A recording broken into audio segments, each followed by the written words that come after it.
Bom dia, boa tarde, boa noite, paz e bem.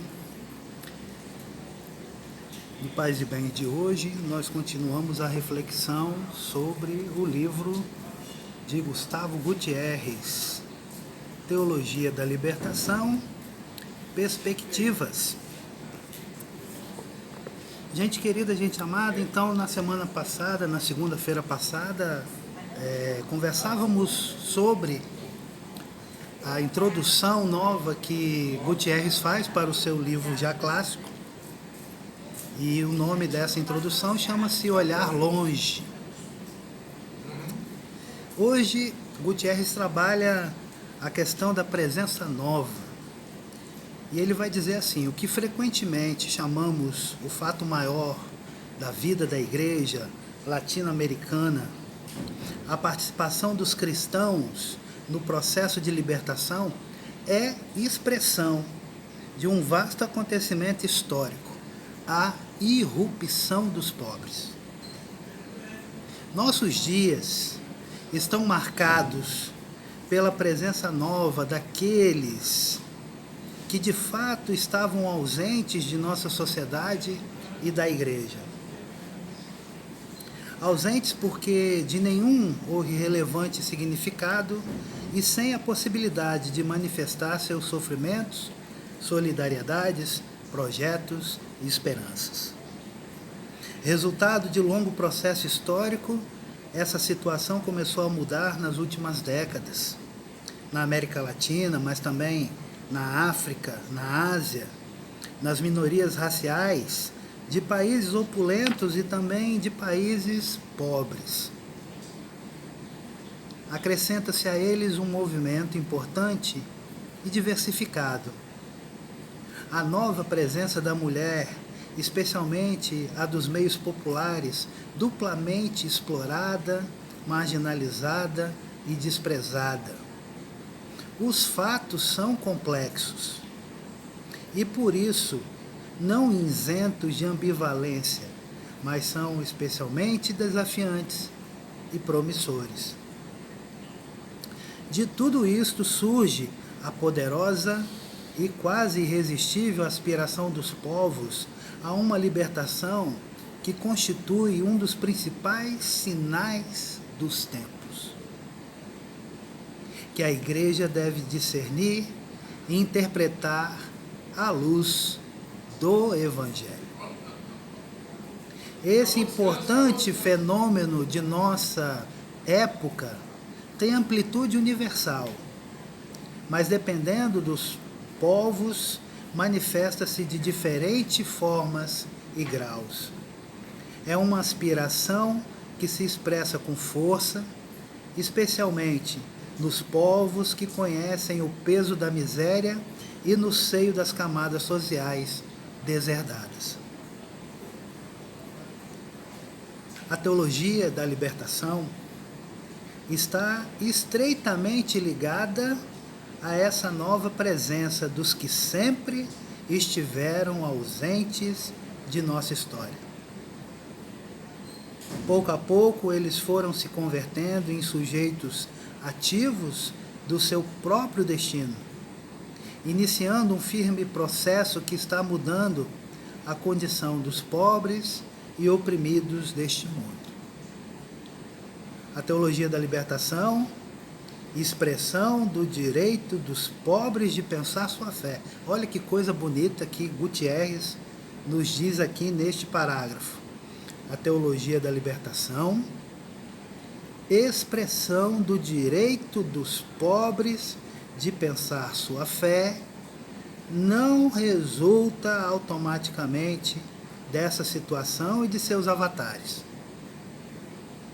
É uma tentativa de leitura desse sinal dos tempos, seguindo a exortação de João 23 e do Concílio Ecumênico Vaticano II, na qual se faz uma reflexão crítica à luz da Palavra de Deus. Ela deve levar-nos a discernir seriamente os valores e limites desse acontecimento. Então, você, minha irmã e meu irmão, fique com essa expressão do Gustavo: a teologia da libertação, expressão do direito dos pobres de pensar sua fé. Tentativa de leitura do Sinal dos Tempos. E ele, em um novo parágrafo, vai dizer: um universo complexo.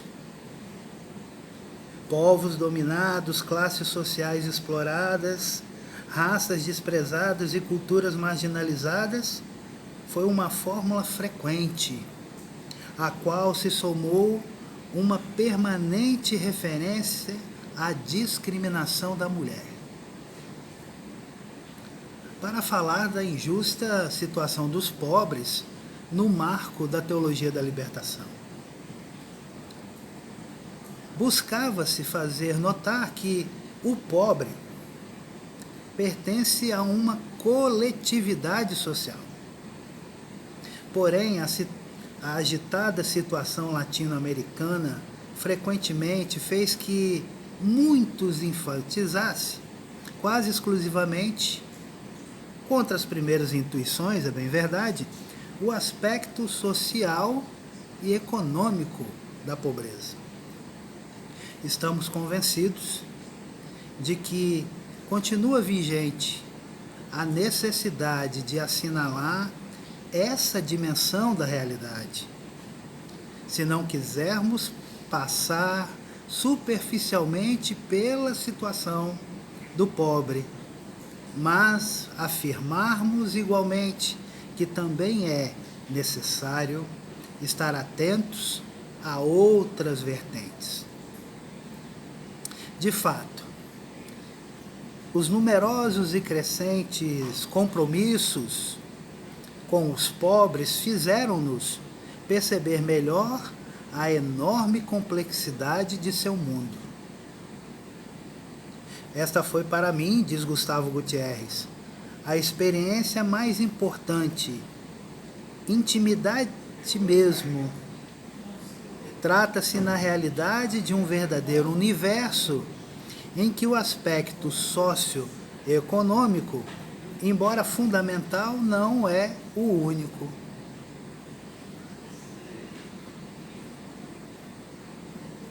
Em última instância, olha que coisa forte, Gutierrez vai dizer agora. Em última instância, a pobreza significa morte. Repetindo, em última instância, a pobreza significa morte. Carência de teto e de alimento, impossibilidade de atender devidamente às necessidades de saúde e educação, exploração do trabalho, desemprego permanente, desrespeito à dignidade humana e injustas limitações à liberdade pessoal nos campos da expressão, do político e do religioso. Sofrimento diário.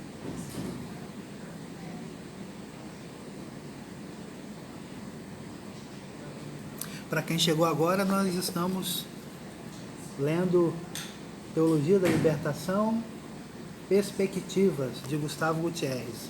A minha edição é dos anos 2000, da editora Loyola.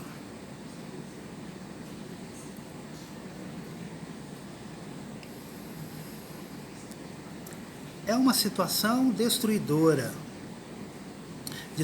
de povos, famílias e pessoas, que Medellín e Puebla qualificam de violência institucionalizada, a qual se somam em vários lugares as inúmeras e inaceitáveis violências terroristas e repressivas. Ao mesmo tempo, é importante recordar: a pobreza não consiste só em carências. Muitas vezes o pobre possui uma cultura com valores peculiares. Ser pobre é um modo de viver, de pensar, de amar, de orar, de crer e esperar, de passar o tempo livre de lutar pela própria vida.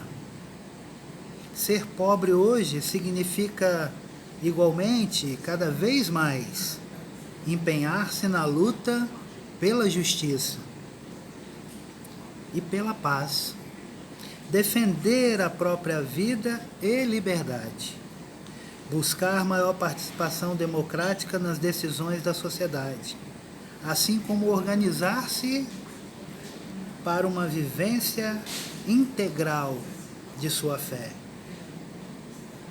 e comprometer-se na libertação de toda pessoa humana. Tudo isso constitui, e reafirmamos, o complexo mundo do pobre. O que a miséria e a opressão têm de morte desumana e cruel, contrária à vontade de vida do Deus da revelação cristã, não deve impedir-nos de ver os outros aspectos assinalados. Eles manifestam uma profundidade humana e uma fortaleza que são sempre promessa de vida.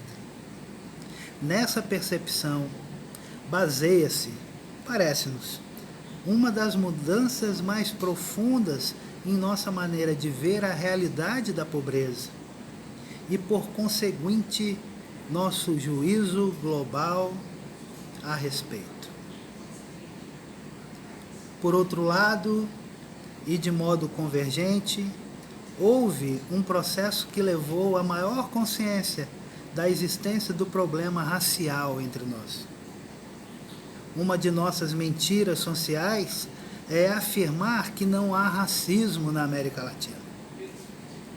Talvez não haja leis racistas como em outros países, mas existem costumes racistas profundamente arraigados, que não deixam de ser graves por estarem cobertos. A marginalização e o desprezo pelas populações índias e negras são situações que não podemos aceitar, nem como seres humanos, nem muito menos como cristãos. Hoje, cresce entre elas a percepção da própria situação e, consequentemente, a reivindicação de seus direitos humanos mais elementares. A questão racial constitui um grande desafio para a comunidade cristã, a qual estamos apenas começando a responder. A proximidade dessa análise nos ajuda a definir um compromisso da Igreja com as raças secularmente desprezadas e maltratadas. Os valorosos esforços de um Bartolomeu de Las Casas, de um Antônio Valdivieso e de tantos outros, ontem e hoje, assinalam um caminho que devemos empreender em conformidade com a conjuntura histórica atual. Uma das mais sutis dificuldades para perceber as condições em que vivem as mulheres é seu caráter quase escondido, feito hábito, vida diária, tradição cultural, até o ponto de, quando a denunciamos, parecemos gente um pouco esquisita, empenhada na dissidência. Em Medellín, o assunto apenas esteve presente. Puebla iniciou uma reflexão a respeito. Hoje, cresce o número de pessoas comprometidas, mulheres e homens, com essa reivindicação, ao mesmo tempo que se aprofunda o conhecimento de um estado de coisas intolerável. A complexa situação que esboçamos significa para nós um desafio não pequeno para o trabalho pastoral e para o compromisso das igrejas cristãs. Consequentemente, constitui um desafio também para a reflexão teológica. Neste campo, é longa a estrada a ser percorrida. os temas culturais, raciais, da situação da mulher estarão. Os primeiros passos são promissores, cada vez mais presentes na teologia da libertação. A parte mais importante dessa tarefa, apesar dos impedimentos atuais, sem dúvida, caberá àqueles que pertencem a esses grupos. A presença, enquanto protagonista, certamente não pode ser improvisada, mas a voz desses setores desprezados começa a ser ouvida e esse fato está prenhe de futuro. Trata-se, sem dúvida, de um dos valores mais ricos dessa linha teológica para os próximos anos. Foi de grande ajuda nesse terreno o diálogo com teologias feitas em âmbitos diferentes do nosso. Em contatos diretos com grupos cristãos de outros países e continentes, bem como em encontros com quem busca refletir teologicamente nesses contextos, aprendemos muito de realidades diferentes da latino-americana e, além disso, chegamos a valorizar e a compreender melhor aspectos de nosso povo que haviam permanecido na obscuridade de uma teoria pouco ou não correlacionada com a prática. Isto nos levou a olhar com novos olhos nosso mundo racial, cultural e de discriminação da mulher. O fruto mais significativo dos diálogos e de outras atividades ligadas a eles, entre teólogos do terceiro mundo, talvez tenham sido a ampliação de nossa compreensão do mundo do pobre, ligados como estamos à vida de nossos povos. Todos levamos para esses encontros a preocupação de falar sobre o ambiente do qual viemos, sobre suas vivências e reflexões. Sem dúvida, pouco a pouco, aprendemos que é mais importante escutar o que os outros têm a dizer a partir de suas respectivas situações, tomados pela vida e morte dos pobres da América Latina, como pela riqueza das comunidades cristãs que nascem e dão testemunho até o martírio do Senhor no meio deles. Talvez nos tenhamos centrado demasiadamente nessa realidade.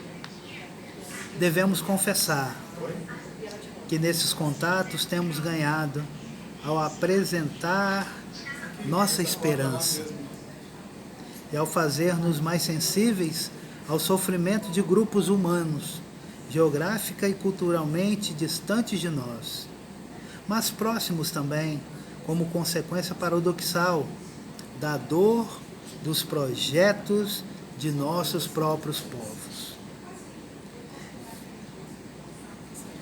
Neste complexo e amplo universo dos pobres, as notas predominantes são, por um lado, sua insignificância para os grandes poderes que regem o mundo de hoje, e por outro, seu enorme caudal humano, cultural e religioso, particularmente a capacidade para criar, nesses campos, novas formas de solidariedade.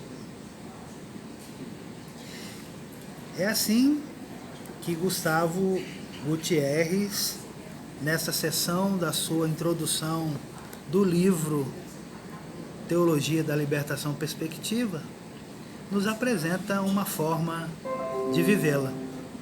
Sermos, cada dia, solidários. Gente querida, gente amada, Deus abençoe vocês, paz e bem, vida longa e próspera.